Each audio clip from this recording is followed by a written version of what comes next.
Assalamu алейкум, урматтуу мусулман бир тууган. Көрүп турган мечитиңиздер Кадамжа районуна караштуу Майдан айылындагы Молдомахат атындагы мечит. Бул мечитибиздин тарыхына кайрыла турган болсок, 2002 жылы жалпы элдин салымы менен Ашар жолунда курулуш материалдарыны жана акчалай түрдө жалпы эл өзү салым кошуп, өзү чогултуп, өзү демөөрчү болуп, мына ушул мечитибизди түптөгөн. Албетте бул мечитибиздин түптөлүшүндө айылыбыздын аттуу баштуу бир топ аксакалдары, илим жолундагы молдолорубуз, жаштарыбыз баардыгы кол кабыш жасап, Ашар жолу менен ушул мечитибизди куруп беришкен. Андан бери арадан бир топ жыл өтүп, жыл сайын элибиздин мүмкүнчүлүгүнө жараша, демөөрчүлөрүбүздүн кошкон салымына жараша оңдоп түзөп келип жатылат. Жараткан Аллахка чексиз шүгүрлөр болсун. Жалпы элибиздин ошол ислам динине болгон, акыретке болгон кайдыгер көз карашта эместигинен кабар берет. Албетте ушул мечитибиздин ушул даражага жетишине, өркүндөшүнө, өсүшүнө, же болбосо жыл сайын жаңыланып, ушундай бир ремонт иштеринин жүрүшүнө жалпы элибиз кайдыгер эмес. Демек, бул дагы болсо элибиздин жүрөгүндө ыйман бар экендигинен, Аллахты тааныгандыгынан, Аллахтан корккондугунан кабар берип турат десек жаңылышпайбыз.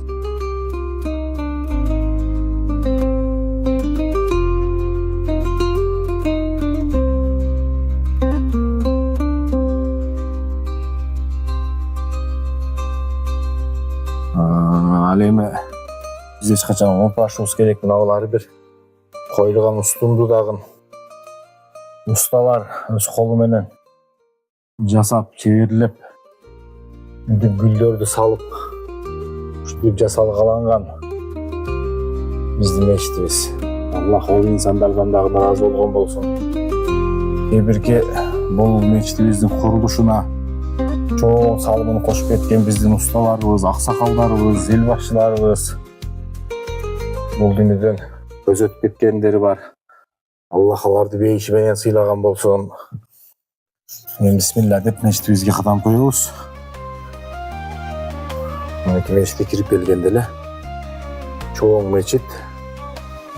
Мынакей мечитибизге жайнамак сыяктуу кылып, ушул Россияда жүргөн айылыбыздын жаштарынын колдоосу менен толук деп калың килемдер төшөлгөн.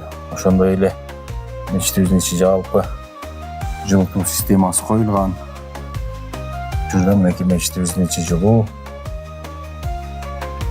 Эми мына бул жактарда келип сабак окушат айылыбыздын имамы. Эми ушул жерде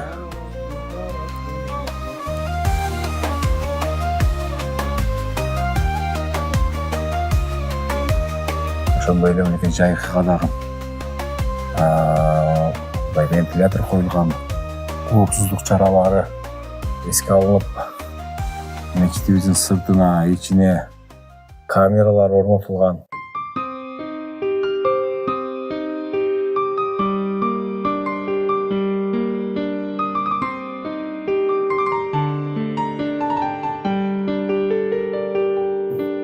Kuyup жанган жүрөктөн ыйман жолго үйрөткөн, hakikatты сүйлөткөн пайгамбар Расулаллах.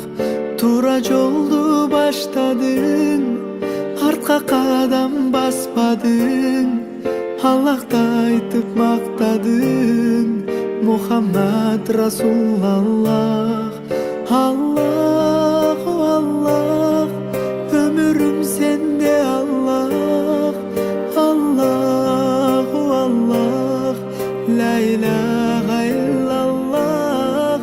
Аллах, Аллах, меримиң чексиз Аллах. Ал эми бул каталог дагы ошол мезгилдеги ушул мечиттин курулуп жаткандагы усталарынын чеберчилиги, устачылыгы, ар бир детали кол менен жасалып, үйрөнүп курулган мечит.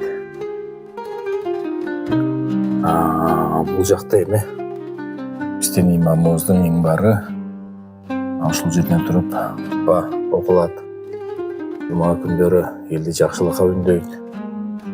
Жума намаздар окулат. Негизгисинен биздин Майдан айылындагы Молдо Махат мечитинин көрүнүшү мына ушундай.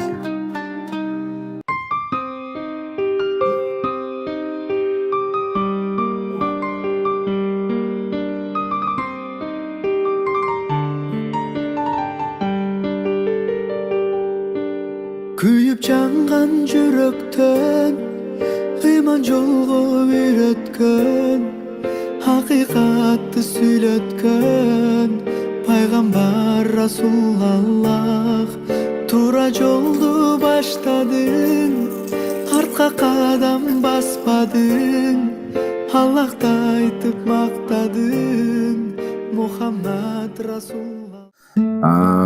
Бул жерде келген даватчылар келет, алыс жагынан келип, кээ-бирки ошол дин тармагында элди жакшылыкка үндөп, жакшылыкка чакырышат. Аллах разы болсун. Бизде бул жерде мынакей холодильниги, бардык шарттары бар Кудайга бейесеп шүгүрлөр десек жаңылышпайбыз. Бул жакта идиш аяктары келген даватчыларга бардык шарттары каралган жана түзүлгөн. Учурда дагы бизде азыр ошол Аллахтын жолунда дават кылып келген конокторубуз бар. Бул жак мечитибиздин дагы бир бөлүгү, бир аз кичинерээк бөлүгү.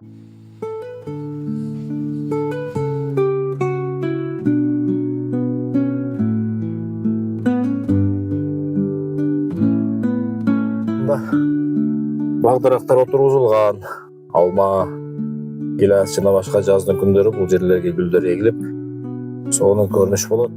Ал эми мынакей мечитибиздин кышкы жылытуу системасына дагы ушундай элдин салымы менен, ашар жолу менен акча чогултуп, мынтип жылытуучу заманбап печкелер дагы орнотулган.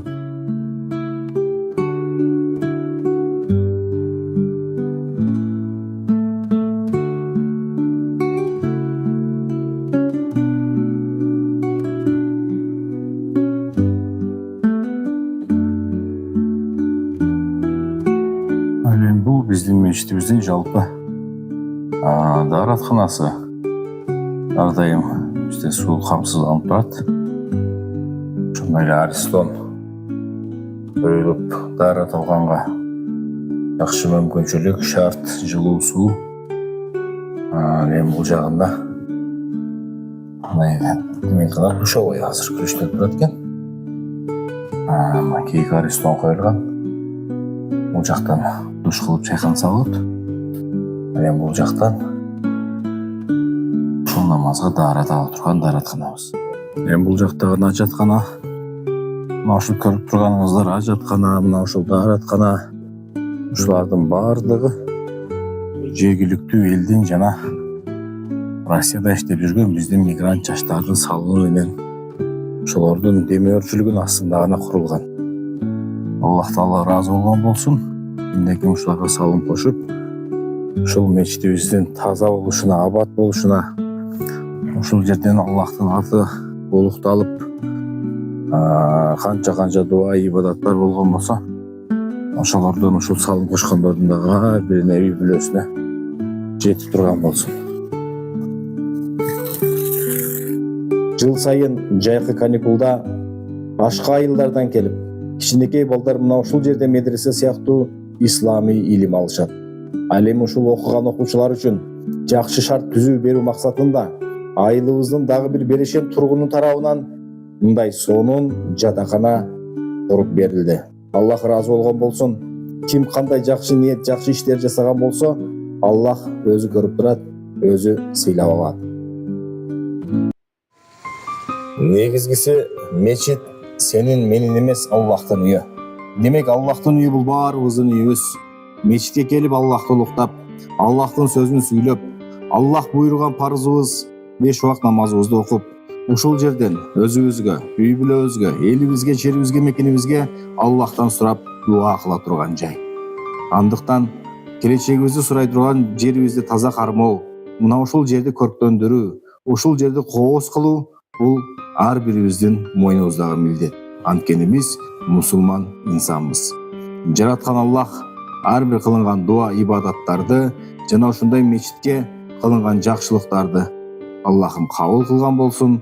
Ылайым ар бир айылда ушундай жакшы мечиттер болсун. Аллахтын аты улукталып турсун. Пайгамбарыбызга салам салаваттар айтылып турган болсун. Аллах баарыңыздардан ыраазы болсун.